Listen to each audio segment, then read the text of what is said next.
Assalamualaikum warahmatullahi wabarakatuh. Rekan-rekan, jumpa lagi bersama saya Ahmad Hamdani Nasution dan pastinya masih di channel Advo 8520. Suatu channel yang siap untuk berbagi informasi dan pengetahuan seputar hukum.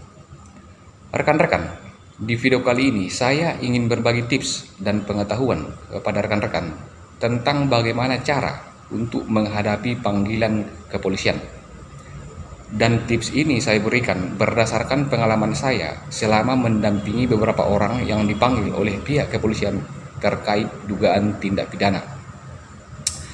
Namun sebelum kita masuk dalam topik utama video ini, alangkah baiknya bagi rekan-rekan yang baru saja bergabung di channel ini agar berkenan untuk menekan tombol subscribe agar saya lebih semangat untuk membuat konten-konten yang bermanfaat bagi rekan-rekan, khususnya informasi dan pengetahuan seputar hukum. Rekan-rekan, saya rasa nggak ada ya orang yang merasa senang ketika mendapatkan panggilan dari pihak kepolisian, atau malah justru sebaliknya. Artinya bisa dipastikan secara kondisi psikologis, seseorang yang mendapatkan panggilan dari pihak kepolisian itu pastinya merasa was-was atau merasa takut, sehingga dia merasa enggan untuk menghadiri panggilan itu.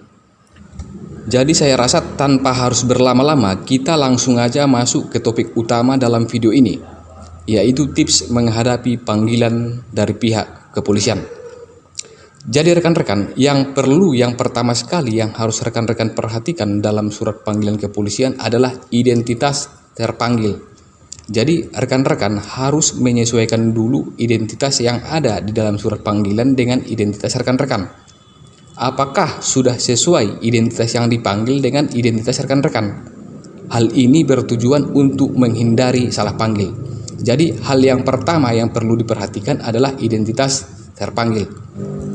Dan yang kedua adalah status panggilan. Nah, seseorang yang dipanggil oleh pihak kepolisian itu harus meneliti dan mempelajari surat panggilan kepolisian terkait status panggilan. Apakah dia dipanggil sebagai seorang saksi atau justru sebagai seorang terlapor? Nah, ini juga harus diperhatikan rekan-rekan, yaitu status panggilan.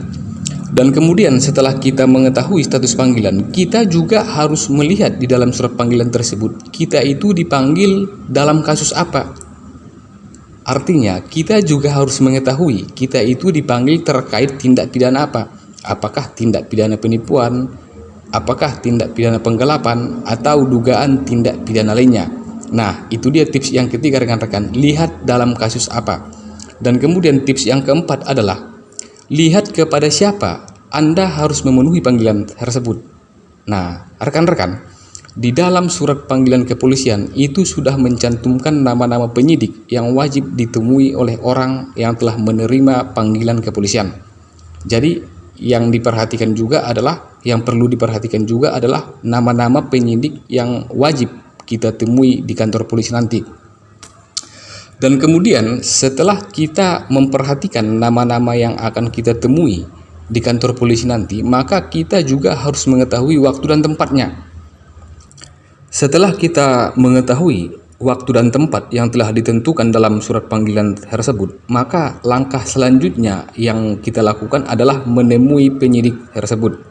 Nah, ini setelah kita bertemu dengan penyidik tersebut, maka kita sudah masuk pada detik-detik yang menegangkan, di mana kita akan diinterogasi, kemudian kita diminta untuk memberikan keterangan berdasarkan apa yang kita lihat dan apa yang kita dengar. Jadi, saya sarankan bagi rekan-rekan yang nantinya jika dipanggil oleh pihak kepolisian untuk membawa dokumen pendukung ataupun bukti-bukti lain terkait dugaan tindak pidana yang ada di dalam surat panggilan tersebut. Dokumen ini bertujuan untuk menguatkan keterangan-keterangan yang telah kita sampaikan kepada penyidik. Namun biasanya penyidik itu selalu memberikan kesempatan kepada seorang saksi ataupun sebagai seorang terlapor untuk melengkapi dokumen-dokumen pendukung ataupun bukti-bukti lainnya dalam tenggang waktu yang ditentukan oleh penyidik. Namun jika rekan-rekan berhalangan untuk menghadiri panggilan tersebut atau mungkin rekan-rekan sakit misalnya, maka rekan-rekan dapat melakukan koordinasi kepada pihak penyidik melalui nomor telepon yang ada di dalam surat panggilan tersebut. Jadi rekan-rekan, biasanya di dalam surat panggilan kepolisian itu selalu mencantumkan nomor-nomor telepon para penyidik. Artinya untuk mempermudah komunikasi antara yang dipanggil dengan pihak penyidik. Jadi misalnya jika rekan-rekan tidak bisa untuk memenuhi panggilan itu karena sakit, maka rekan-rekan dapat melakukan koordinasi dengan pihak penyidik ataupun mengirimkan surat keterangan sakit kepada pihak penyidik. Jadi itu dia tadi rekan-rekan tips-tips yang bisa saya sampaikan dalam video ini dalam menghadapi panggilan kepolisian. Mudah-mudahan apa yang saya sampaikan dalam video ini bermanfaat bagi rekan-rekan untuk menambah wawasan dan pengetahuan khususnya seputar dunia hukum. Bagi rekan-rekan yang baru saja bergabung di channel ini, jangan lupa like dan subscribe karena subscribe itu gratis. Akhir kata, saya Ahmad Hamdani Nasution pamit dan undur diri. Assalamualaikum warahmatullahi wabarakatuh.